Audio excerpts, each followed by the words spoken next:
onta kepada para sahabatnya, tenang, musuh tidak jadi nyerang kita di waktu malam. Dan Nabi usap kepala onta itu sambil berkata kepada Tolha, wahai Tolha, ontamu sungguh luar biasa, semoga Allah memberikan keberkahan kepadamu dan ontamu. Ajaib, sejak hari itu onta yang jalannya letoy jadi paling kencang, onta yang paling kurus jadi paling gemuk, onta yang paling pendek jadi paling tinggi. Kenapa? Karena mendapatkan berkah dari doa Nabi. Jadi kalau ada yang hitam jangan bilang geseng, kalau ada yang pendek jangan bilang boncel, kalau ada yang jelek jangan bilang buluk, tapi panggil dengan panggilan kehormatan sehingga ini bisa menjadi doa. Yang kedua, bagaimana cara Allah di dalam memuliakan Nabi. Coba hadirin perhatikan di dalam Al-Quran, tidak ada satu perintah pun di dalam Al-Quran yang Allah suruh, Allah sendiri ngerjain. Allah suruh kita zakat, Allah tidak perlu zakat. Allah nyuruh kita sholat, Allah sendiri nggak perlu sholat. Allah suruh kita haji, Allahnya sendiri nggak perlu haji. Tapi ada satu perintah dalam surat Al-Ahzab ayat yang ke-56, ketika Allah suruh kita bersolawat kepada Nabi, Allahnya sendiri juga bersolawat. Coba bayangkan Pak, Allah suruh kita sholat, Allah nggak sholat. Allah suruh kita zakat, Allahnya nggak zakat. Allah suruh kita haji, Allahnya tidak haji. Tapi begitu Allah suruh kita bersolawat, Allah sendiri bersolawat kepada Nabi kita Muhammad Sallallahu Alaihi Wasallam. Itu artinya baginda Nabi bukan orang biasa, baginda Nabi bukan makhluk biasa. Bahkan malaikat tunduk, bahkan malaikat harus mengakui kelebihan baginda Nabi. Innallaha wa malaikatahu yusalluna 'alan nabi ya ayyuhalladzina amanu sallu alaihi wa sallimu taslima. Sesungguhnya Allah bersalawat kepada Nabi, ampunan bentuknya. Sesungguhnya malaikat bersalawat kepada Nabi, permohonan bentuknya.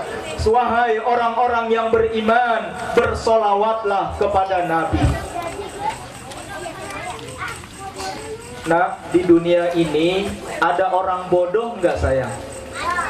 Ada orang bodoh nggak di dunia? Tidak ada orang bodoh, yang ada orang malas. Pak, di dunia ini nggak ada orang tolol, yang ada orang malas. Nggak ada sayang, sama sekali nggak ada orang yang tolol asal dia mau belajar. Nih nak, Ustadz buktiin ya. Nih nak sayang, kamu perhatiin, mana benda yang paling sering Ustadz sebut.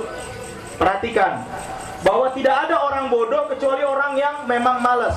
Mana benda yang paling Ustadz sebut? Bambu, sendal, batu. Sendal, air, daun.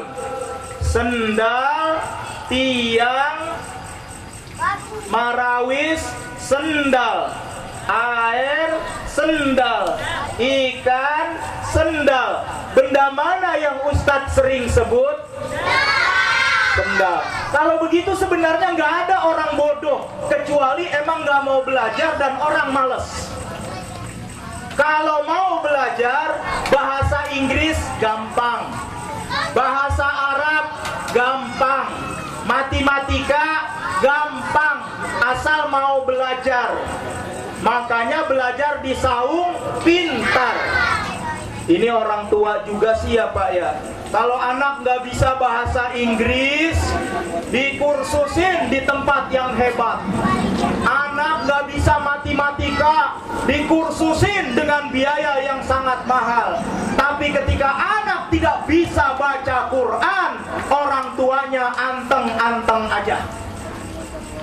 Kalau anak matematikanya jelek, merah, di sekolahan ribut emak bapaknya. Ini anak kita matematikanya merah, malu amat, besok kursus.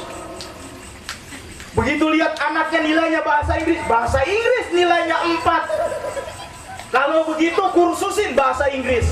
Tapi begitu anaknya bahasa Arab nilainya biasa saja, baca Qur'annya tidak mampu, orang tuanya diam saja, ini namanya terbalik. Alhamdulillah di Saung Pintar, anak-anak diajarkan Al-Quran, diajarkan cara membaca Quran, diajarkan juga bahasa Inggris, matematika, dan yang lainnya. Saya bangga betul kalau masih ada yang mau mengelola yang seperti ini. Saya udah kecapean barangkali. Saya tuh sama istri sampai 7 tahun mengelola hal yang demikian, sampai punya gedung di sana tuh di Pasar Minggu 2 lantai.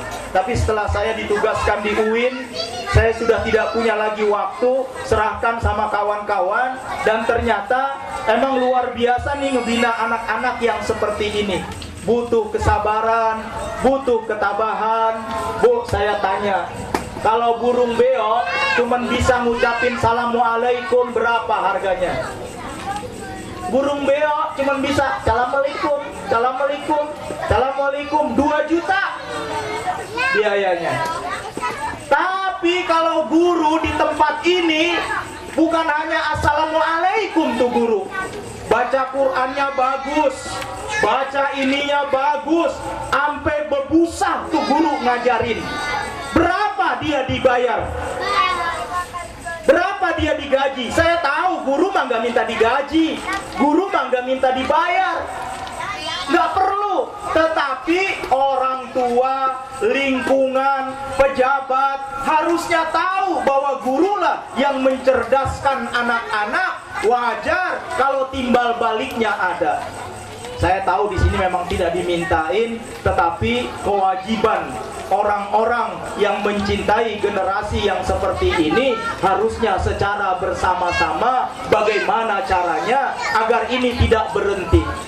Karena guru juga punya kehidupan. Pak, di Medan ada 2 orang ustadz kapok jadi ustadz. Di Medan kapok jadi ustadz. Ada di dalam buku judulnya Pengembangan Masyarakat Islam. Waktu itu dia diundang di sebuah hotel berbintang. Acaranya adalah mabit 1 malam. Jadi mulai dari maghrib 2 orang ustadz ini ditugaskan untuk simaan lil Quran, baca Quran terus kepada orang-orang dari BUMN itu. Kemudian malamnya ada acara muhasabah, semalam suntuk. Kemudian ada qiyamul lail. Yang hadir pada saat ustaznya baca Quran pada nangis. Yang hadir pada saat ustaznya muhasabah pada nangis. Tapi begitu besok pagi ustaznya cuma dikatakan oleh ketua panitianya, terima kasih ya Ustaz sudah membantu kami menanamkan kecerdasan spiritual kepada karyawan-karyawan kami. Terima kasih ya Ustaz. Ustaznya kebetulan ke hotel berbintang itu naik sepeda, sedangkan yang hadir naik BMW.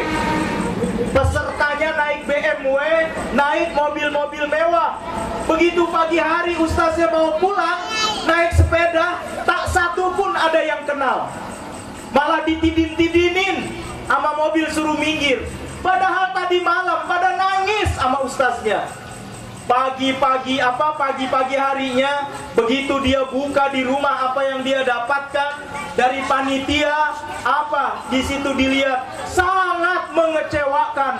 Semalam suntuk dia tidak tidur, anak istrinya menunggu di rumah. Begitu dibuka, hasilnya amat mengecewakan. Padahal itu BUMN ada di dalam buku Pengembangan Masyarakat Islam. Kata dia, mulai hari ini gua berhenti jadi ustadz. Dan mulai hari itu dia dagang, dan sekarang dia jadi pengusaha sangat terkenal di Medan. Ini menjadi pelajaran. Ustaz datang ngajar tiap hari, memang harus ada yang memikirkan. Meskipun bukan orang tuanya langsung, tapi harus ada yang memikirkan. Anak-anak asik aja, yang penting belajar, ya. Jangan bolos. Nih kalau maghrib ada acara, acara apaan di maghrib? Tarzan cilik. Tahu dia siapa yang main? Baik tuh. Tarzan Tarzan cilik waktu maghrib, siapa temennya? Monyet. Kenal gak sama si Olga? Sama Olga kenal. Ibu-ibunya saya tahu maleman dikit nonton Cinta Fitri. Jahat banget Miska ya Bu. Dia kira-kira. Ya, jadi sekali lagi. Kalau yang mudaan dikit saya tahu Marvel untuk Melati. Yang bawahan dikit, yang agak tuaan Cinta Fitri. Ini kenyataan di tengah-tengah kita ketika Rasulullah sudah tidak jadi teladan. Ketika Rasulullah sudah tidak jadi panutan. Anak-anak kita panutannya Baim. Anak-anak kita panutannya Tarzan cilik. Anak-anak kita panutannya Naruto. Anak-anak kita panutannya Avatar. Maka jadilah kamu Avatar. Tuh, Pak, lihat Pak, semuanya pada nunjuk kalau Avatar. Sahabat Rasulullah ada 4 orang yang terkenal. Nak, siapa namanya? Lupa Bu. Jadi ini penting sekali penanaman seperti ini. Mereka sudah tidak kenal lagi yang namanya Abu Bakar. Mereka tidak kenal lagi yang namanya Umar. Mereka tidak kenal yang namanya Utsman. Mereka tidak kenal yang namanya Ali. Wajar karena maulid seperti ini dilaksanakan agar mereka kenal bahwa Rasulullah didukung oleh 4 sahabat kenamaan: Abu Bakar Siddiq, Umar ibnul Khattab, Utsman ibnu Affan, dan Ali bin Abi Thalib. Kecintaan ini perlu ditanamkan sehingga anak-anak kita tuh kenal. Makanya dia datang ke sini dan gurunya nanti yang akan menanamkannya. Nah, kalau kamu pintar, kamu jadi direktur. Tapi kalau kamu tidak pintar, kamu jadi kondektur. Bedanya dikit kan? Antara orang pintar dengan tidak pintar tuh dikit betul. Kalau kamu cerdas, kamu jadi direktur. Tapi kalau tidak cerdas, kamu jadi kondektur. Kalau kamu cerdas, kamu jadi insinyur. Kalau kamu tidak cerdas, kamu jadi tukang bajigur. Sedikit Pak bedanya antara yang cerdas dengan yang tidak cerdas. Makanya jadilah orang-orang yang cerdas dengan belajar dari kecil. Nggak enak nak jadi orang yang tidak cerdas. Kalau kita tidak cerdas tuh seperti seekor beruang. Yang namanya beruang pernah dipelihara oleh seorang pemburu. Dasar binatang, biar binatang dia tetap binatang. Ketika dia dijaga, dirawat oleh pemburu, beruangnya nak ngerti disuruh ngapain aja. Suruh ambil senapan, ambil senapan. Suruh ambil makanan, ambil makanan. Orang beruangnya dirawat dari kecil. Suatu hari beruangnya diajak berburu oleh pemburu ke dalam hutan. Ketika berburu ke dalam hutan, si pemburunya tidur nak. Ketika pemburunya sedang tidur, di pipi sang pemburu ada lalat. Ada laler. Laler nemplok di pipi. Pemburunya lagi tidur. Beruangnya emang sayang sama istilahnya sama tuannya. Maka beruang mau nolong tuannya agar tidak dilalerin pada saat tidur. Tapi memang beruang otaknya otak beruang. Bosnya sedang tidur, ada lalat di sini. Tujuannya mau ngusir lalat, tapi dia ambil batu yang gede. Apaan Pak? Baru saya kata dia buset. Ya Allah, buset. Ya Allah, dia ambil batu yang gede. Namanya juga otak binatang. Lalat nempel di pipi, batu yang besar kemudian ditibankan kepada pemburu yang sedang tidur. Lalatnya terbang, pemburunya hancur berdarah. Itu artinya apa? Kalau orang bodoh, tidak punya pikiran yang cerdas, tidak punya jangkauan ke depan, makanya kalian harus jadi orang yang cerdas. Di samping cerdas, ada akal, kalian juga harus punya ini nak. Hati, jiwa, iman. Kalau orang cerdas nggak ada imannya, kerjaannya cuma bohong-bohongin orang, kerjaannya cuma minterin orang. Tapi kalau sudah cerdas, ada imannya. Kata Nabi, la yazni zani hina yazni wa huwa mu'min. Orang tidak mungkin berzina kecuali ketika berzina tidak ada imannya. Orang tidak mungkin mencuri kecuali ketika mencuri tidak ada imannya. Orang tidak mungkin mabuk-mabukan kecuali ketika mabuk-mabukan memang tidak ada imannya.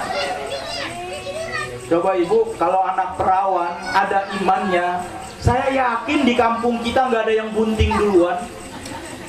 Orang dia ada imannya, biar pacarnya datang. Kalau dia ada imannya, pacarnya baru pegang sini juga dia bilang astagfirullahaladzim, Kak, haram kata ustaz. Nggak jadi. Dipegang di sini sama pacarnya, innalillahi wa inna ilaihi rajiun. Jangan, Kak, itu haram. Kenapa? Ada imannya, sehingga iman berontak dari dalam diri kalau ada perbuatan yang di luar dari petunjuk. Coba kalau nggak ada imannya, coba kalau nggak ada tauhidnya, coba kalau nggak ada akidahnya. Ya, anak sekarang mah baru dipegang sininya juga kata dia tanggung, Bang. Masa cuma di situ doang? Kenapa? Kalau nggak ada iman, maka orang jadi tidak punya arah di dalam melakukan sesuatu. Pintar itu penting, tetapi iman lebih penting lagi. Ya nak ya, pintar di otak, iman ada di dalam diri, maka kalian akan seimbang. Sekolah nak, kalau bapak kamu masih mampu, setinggi-tingginya. Setinggi-tingginya, jangan berhenti cuma di SD, jangan berhenti cuma di SMP, jangan berhenti cuma di SMA, sampai perguruan tinggi, kejar nak. Kalau punya cita-cita harus setinggi langit. Yang baju hijau, Pak Ustaz lupa tadi namanya siapa ada sayang? Yusuf, cita-cita kamu apa sayang? Subhanallah. Jadi Yusuf belum punya cita-cita. Nih. Siapa namanya saya? Sini.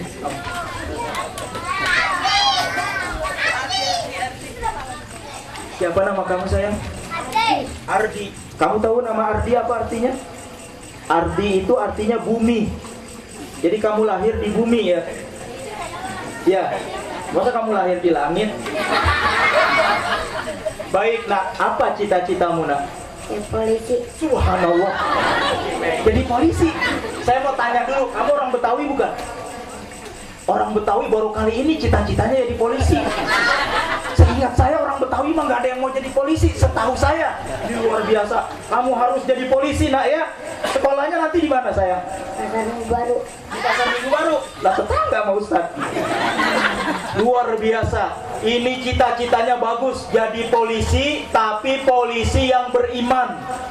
Karena kalau polisi nggak beriman, prit-prit mulu. Makanya harus yang beriman. Benar jadi polisi? Matematikanya berapa di rapot? 10. Subhanallah. Benar sayang. Jadi kalau ada yang bagus bilang subhanallah. Jangan bilang buset ya. Subhanallah, kalau matematikanya 10 insya Allah jadi polisi. Tapi polisi yang beriman. Beriman, ya Ardi. Punya adik nggak Di? Punya siapa nama adik?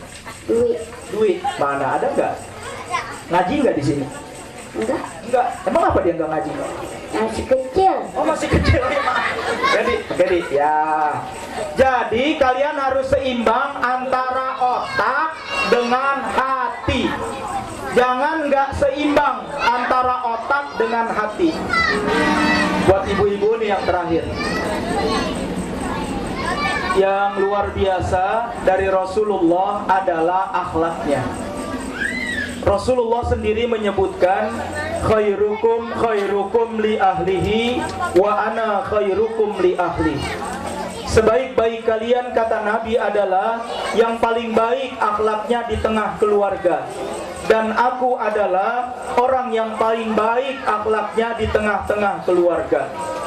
Bagaimana Nabi menunjukkan akhlaknya di tengah-tengah keluarga? Kadang-kadang Nabi sering bercanda dengan Aisyah. Nabi kadang menarik hidung Aisyah sehingga hidung Aisyah kedapatan suka kemerah-merahan. Rasulullah kadang balapan lari dengan Siti Aisyah, menunjukkan kemesraannya kepada istri. Kadang-kadang Rasulullah Shallallahu Alaihi Wasallam mengganjal perutnya dengan batu karena lapar, karena seharian tidak mendapatkan makan. Di dalam hadis disebutkan, bahkan dapurnya Aisyah pernah dijumpai 2 bulan tidak ngebul. Dapurnya Aisyah kedapatan 2 bulan tidak masak kecuali hanya roti kering. Apakah ketika Aisyah tidak masak 2 bulan kecintaannya menjadi kurang kepada suami? Apakah ketika Aisyah tidak mendapatkan makan dan nafkah seperti itu, hormatnya kepada suami menjadi berkurang? Justru Aisyah makin hormat, justru Aisyah makin sayang kepada Rasulullah Sallallahu Alaihi Wasallam. Dan Aisyah tidak pernah suaranya lebih keras dari Rasulullah. Aisyah sebagai istri tidak pernah kata-katanya lebih banyak dari Rasulullah. Aisyah sebagai istri dari Rasulullah mentaati suaminya. Saya mau tanya ibu, kalau di rumah tuannya itu suami apa ibu sih? Bos di rumah itu ibu atau suami? Yang jadi bos, yang jadi pemimpin di rumah ibu apa suami? Ternyata suami, Bu. Bahkan dalam surat Yusuf ayat 25, suami itu bos, suami itu direktur, istri itu karyawan, istri itu bawahan. Jadi pimpinannya adalah suami. Kalau bosnya suami, berarti yang megang duit suami apa istri? Harusnya suami, karena suami bosnya. Yang galak itu bos apa karyawan? Dia mah ngebelain emaknya. Yang namanya di kantor yang galak tuh bos, yang banyak bicara tuh bos. Kenapa? Karena yang punya kantor bos, yang menguasai uang tuh bos, yang menggaji adalah bosnya, karyawannya diam. Maka di dalam rumah tangga bosnya suami, maka suami yang harus lebih tegas. Ini ngapa pada kebalik ya, orang perempuan pada galak-galak banget sama laki? Emang Nggak boleh, Bu. Ibu suaranya nggak boleh lebih keras dari suami, nggak boleh lebih keras. Ibu bicara nggak boleh lebih banyak dari suami. Ibu adalah bawahan, ibu adalah karyawan. Jadi nerima titah, nerima perintah. Jangan pada belagu. Apa sih orang perempuan sekarang pada galak-galak banget sama lakinya? Ibu tahu sorganya anak, sorga kamu di bawah telapak kaki siapa? Tuh, betul, 100, nggak salah kamu belajar di Saung Pintar. Jadi ya ibu, anak-anak sorganya berada di bawah telapak kaki ibu. Tapi buat ibu mohon maaf, sorganya berada di bawah telapak kaki suami. Jadi ibu mah biar hebat banget, sorganya ada di ridho suami. Makanya suami ibu biar jelek banget begitu, Bu, itu tetap aja bapaknya aja ketawain. Suami ibu biar kayak gitu, ibu mah tetap aja surganya di bawah telapak kaki suami. Coba saya tanya, Bu, yang mati duluan ibu apa suami? Suami benar.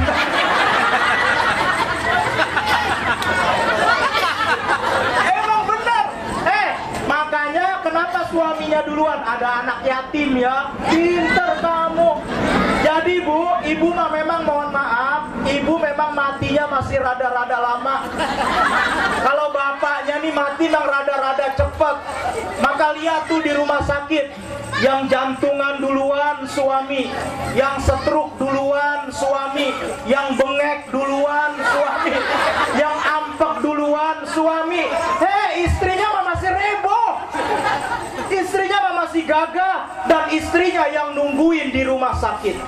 Kenapa? Karena memang survei membuktikan yang mati duluan itu adalah suami, istri mah mati rada-rada belakangan. Oleh karena itulah ibu, mumpung suami ibu masih hidup, manfaatin. Karena dia bakal mati duluan. Mumpung dia masih ada, pakai sepuas-puasnya, Bu. Karena kalau dia apa jadi bocah ini cepat. Karena kalau dia meninggal dunia, ibu udah gak bisa lagi make, ibu udah gak bisa lagi manfaatin. Pokoknya mumpung dia masih hidup, Bu, biar tengik-tengik dikit. Kan tengik-tengik dikit tuh pakai aja. Kenapa? Karena yang bakal mati duluan rata-rata adalah suami, dan ibu sorganya berada di bawah telapak kaki ridho suami. Ayyuma imra'atin matat wa zawjuha radin dakhalatil jannah min ayyi babin sya'at. Kalau istri meninggal dunia, suaminya ridho, maka si ibu boleh masuk surga dari pintu yang mana saja. Tapi emang udah rahasia umum, Pak. Semua laki biar jagoan, biar kata lakinya jawara, biar katanya lakinya karyawannya banyak. Di kantor 1000 karyawan, sekali gebrak takut 1000 karyawan. Tapi kalau udah pulang di rumah, digentak juga sama istrinya, "Bang, diam. Kenapa pulang malam?" Kenapa? Emang udah rahasia, semua laki pada takut sama bini. Makanya ada sinetron suami-suami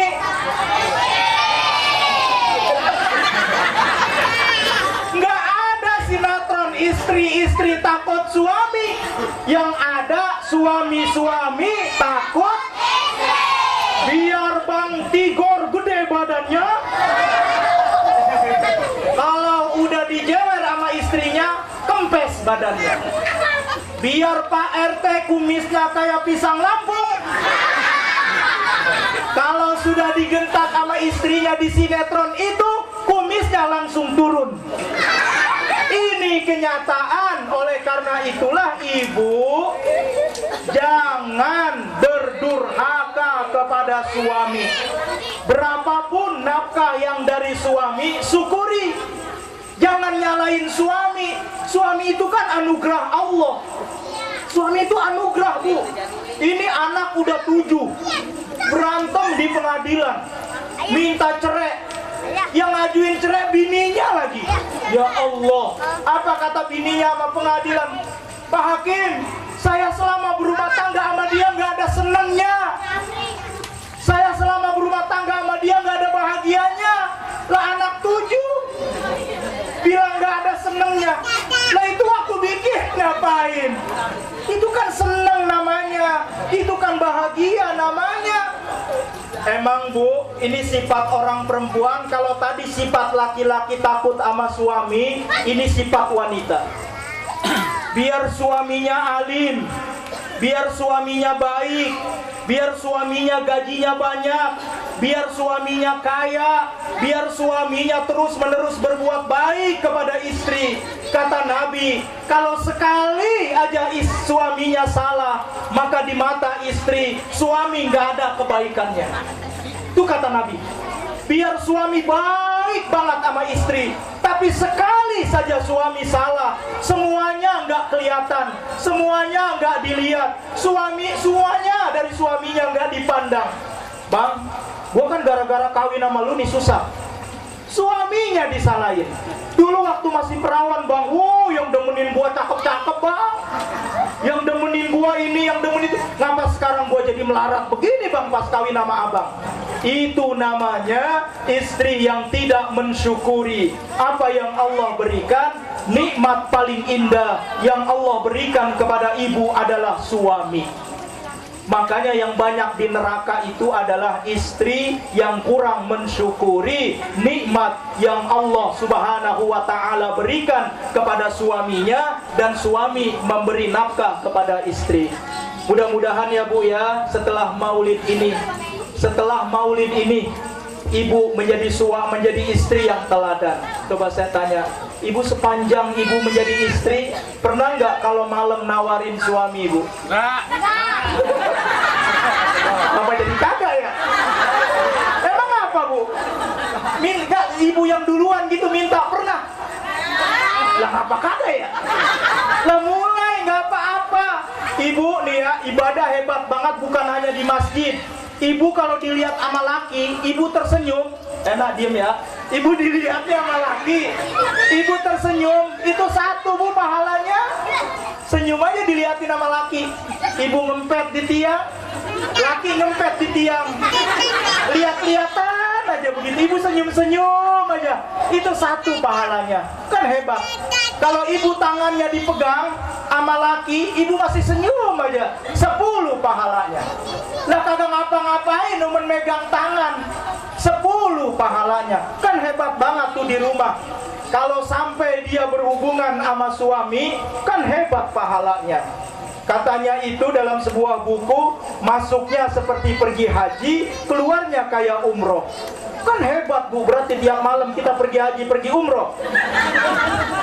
Maksud saya, kalau ibu malu minta duluan, ibu pakai bahasa yang ini. Bang, ngapa sih kita pergi haji yuk? Jadinya bahasanya sopan, ntar kata abangnya sekalian sama umroh, begitu kira-kira.